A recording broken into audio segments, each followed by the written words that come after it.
Sportland on maailm neile, kes soovivad olla esimesed.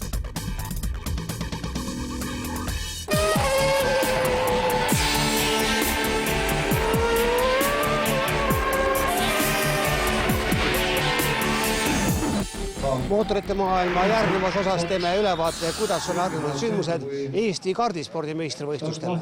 Raha 24 kardispordi Eesti meistrivõistluste viimane 8. ja ühtlasi Eesti koolinoorte meistrivõistluste avaetap toimus värskenduskuuri läbi teinud Tabasalu rajal. Päeva sissejuhatuseks demonstreerisid oma oskusi uunikkartidel sõitnud endised tähtsad, nende seas veel valing Ain Pökler, Tõnuava. Võidu sõideti mõnuga, mitte mõisa peale ja kordamööda vahetati liidrikohti. Tabasalu lisandumine kalendrisse on aktiivsete radade arvu kasvatanud 5, mida tähendab Eesti kardispordile veel ühe raja lisandumine. See, et näiteks Tabasalu rada nüüd Tallinna külje all, see annab väga palju juurde. Üks asi on ju see, et elanikkonda on siin ju väga palju. Teine asi on see, et pealinna ümbruses kindlasti liigub ka kõige rohkem raha. Ehk me loodame siit Tallinnast, Tallinna ümbruses saada oluliselt rohkem sõitjaid juurde järgmiseks aastaks, kui tavaliselt igal aastal lisandunud on. Milline saab olema Tabasalu raja tulevik? Ma olen veendunud, et siin me hakkame pidama päris suuri võistlusi, rahvusvahelisi võistlusi, sest et siin on ruumi, siin on parklaks väga suured platsid. See rada on kiire, mida nõuavad ka rahvusvahelised tingimused. Ja kui see rada ehitatakse pikemaks lähiajal, et see oleks juba 1200-300 meetrit pikk olema, siis me ei näe mingit põhjust, miks me ei saaks siia tuua rahvusvahelisi võistlusi. Kuidas mõjus lühikese ajaga läbi viidud raja värskenduskuur? Kuu aega tagasi ma olin täitsa kindel, et me seast ühtegi võistlust ei tee, aga kuna Toivo Asmer käis nii palju peal, eks ole, siis lihtsalt me andsime järgi ja võtsime endale selle kohustuse ja siis ei olnud enam midagi muud teha, kui pidime raja korda saama. Meie arvates seda muidugi valmis ei ole, et me kindlasti jätkame ehitust, tahame saada selle infrastruktuuri paremaks ja siis on need võistlust hoopis parem läbi viia. Ja toetada on tõesti, ütleme, meie väike seltskond, kes on täna siia panustanud, ja me ise usume ja loodame, et meiega liitub veel inimesi, sellepärast, et raha kulub siia palju ja iga abi on teretulnud. Millise mulje jättis sulle Tabasalu rajakompleks? Alguses üldse, kui nagu tutvustusvideot nägin sellest rajast, siis ei jätnud väga head muljet ausalt öeldes, et see tundus kuidagi liiga kiire ja natuke isegi igava võitu.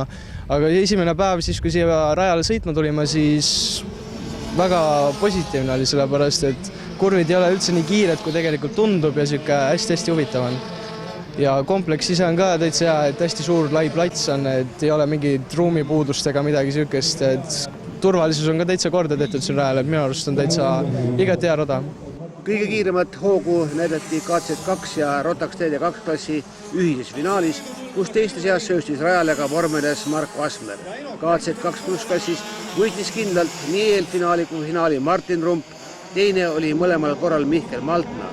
Selle klassi Eesti meistritiitli võitis lõpuks ikkagi Maltna, kes osales kõikidel etappidel vastupidiselt Rumbile. TD2 klassi eelfinaali võitis mõned üllatuslikult Antti Rammo, kellele järgnesid Georg Vann ja Mario Haugas. Paarkümmend minutit enne finaalsõidu algust käis üle Tabasalu hoovi ning sõit toimus märjal rajal. Stardis tekitas furoori Mario Vendla võimalik valestart, kuid võistluste žürii otsustas Vendlat mitte karistada. Seejärel sõitsid teistele eest ära Vendla ja Rammo, kuid 12. ringi viimases kurvis läks Rammo pidurdus pikaks. Riivates Vendla kardi tagaosa oli ta ise sunnitud piruetti tegema. Seejärel jäid esikoha eest võitlema Vendla ja Haugas ning 5 ringi enne lõppu suutis Haugas tõusta esimeseks ja hoida seda kohta finišini. Teine oli Vendla ja 3. kohale tõusis Asmer, kelle paremad võimalused luhtas piruett 10. ringil. No kvalifikatsioon läks väga hästi, aga ka eelfinaalis oli paar viperdust, et ühele kokkupõrkele pidin 6. kohalt hakkama tagant nagu uuesti ettepoole tulema. Eelfinaalis suutsime 3. ära tulla ja kuivaga olime tegelikult väga kiired, aga kahjuks just mõnikümmend minut enne meie starti hakkas uuesti vihma sadama ja siis ma ennast enam nii väga enesekindlalt ei tundnud, aga väga hästi sujus see ilusti seadistuse paika ja siis tuli võit ikkagi ära isegi vihmaga. Millest oli tingitud mõnetene vormilangus hooaja keskel? Eks iga rada on erinev ka ja värki, et kindlasti rajad, mis mulle väga on istunud, on näiteks Rapla rada ja see rada on ka väga hästi istus mulle. Et vahepeal olid siin Aravetel ja Hiiumaal sõidud, et seal mul nii väga hästi läinud, et ju siis on niisugune eripära, mis mulle nii-öelda ei sobi. Eesti meistriks tuli juba 3. aastat järjest Georg Vann, kes Tabasalust pidi leppima küll 5. kohaga. Tiitlivõitjale avaneb võimalus osaleda novembri lõpul Portugalis toimuval Rotaxi maailmakarika finaalis. Aasta tagasi, tookord Araabia Ühendemiraatides, tõusis Vann poodiumi 3. astmele ja sugugi väiksemate eesmärkidega ei lähe noormees ka Portugali. Rotax Max-klassis oli järjekordse Eesti meistritiitli juba eelviimasel etapil kindlustanud Aavo Talvar, kuid see ei tähendanud sugugi seda, et viimast etappi oleks ta kergemini võtnud. Just Rotax Max-klassi finaali alguses avanesid Tabasalu rajal taas taevaluugid ning stardiprotseduur peatati ja kartidele lubati kruida alla vihmarehvid.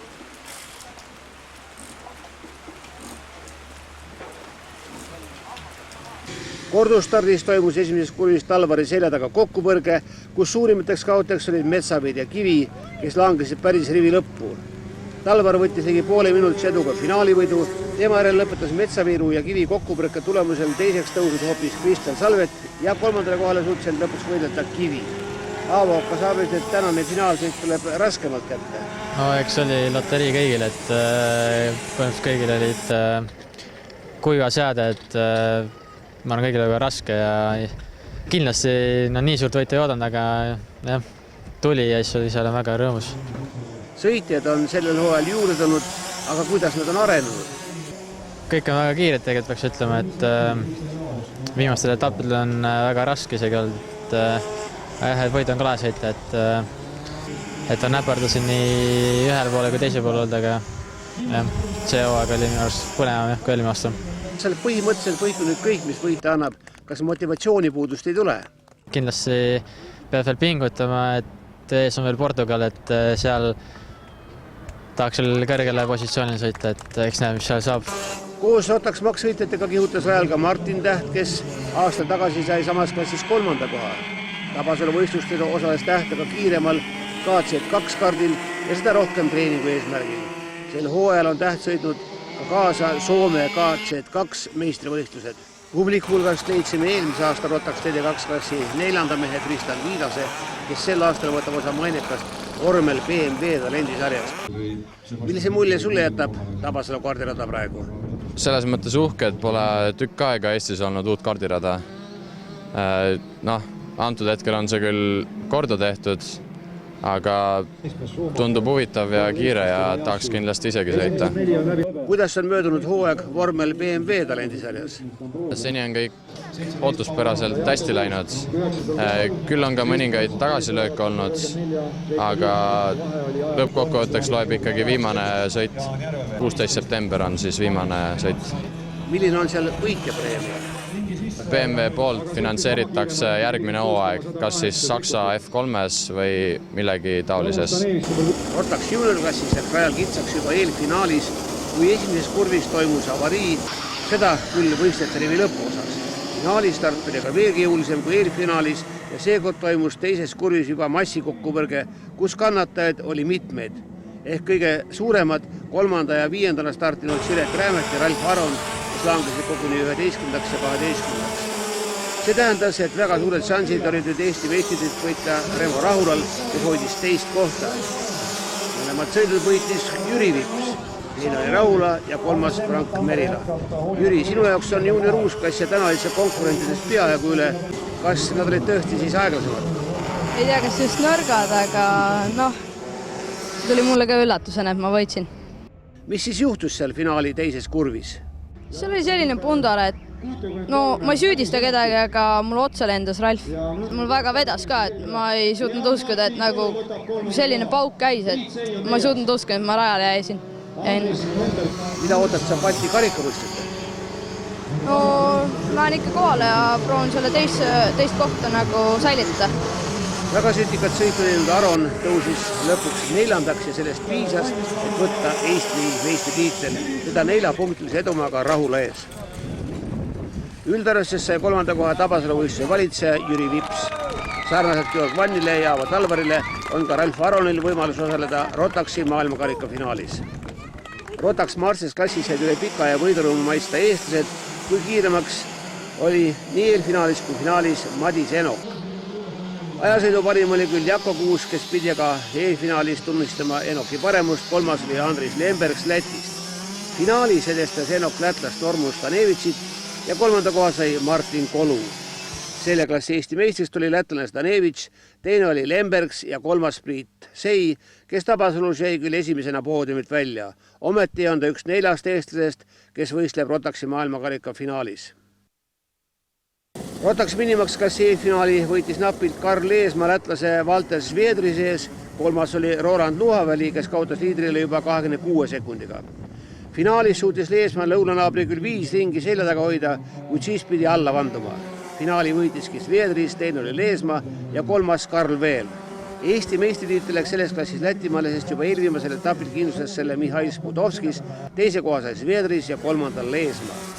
Sõitjate arvu suurenemisega juba sel hooajal ja lootusega, et see suureneb ka järgneval aastal, peaks olema rahul ka Rotaxi esindaja Eestis ja Balti riikides.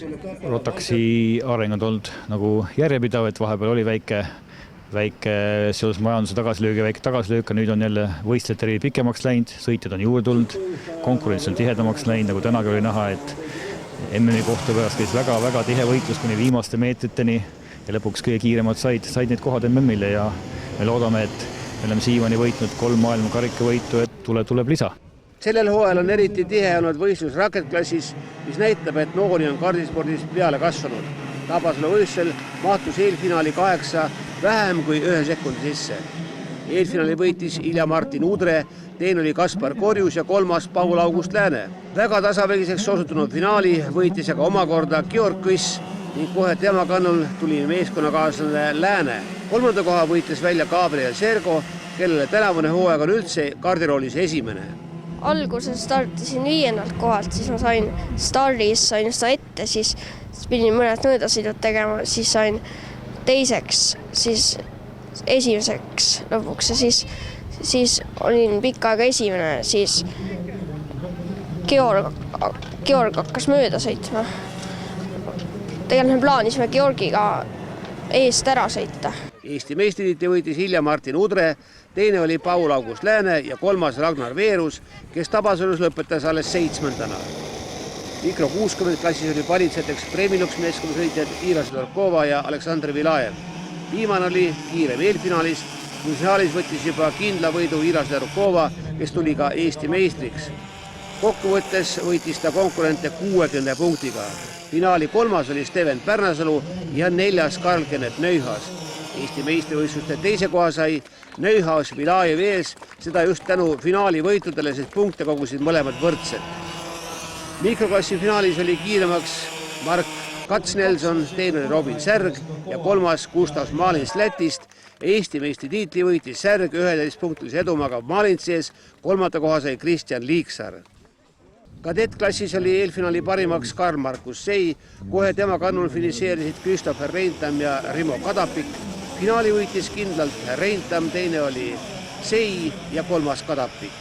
Kadettklassi sõitjad Eesti meistritiitli ei võistle, kuid hooaja kokkuvõttes oli parim Christopher Reintam, kes võitis ülekaalukalt Lootuse karika.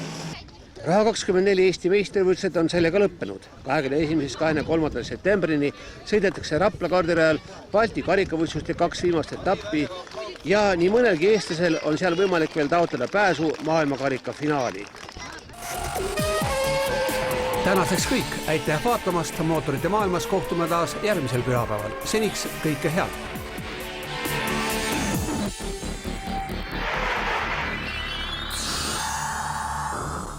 Sportland on maailm neile, kes soovivad olla esimesed.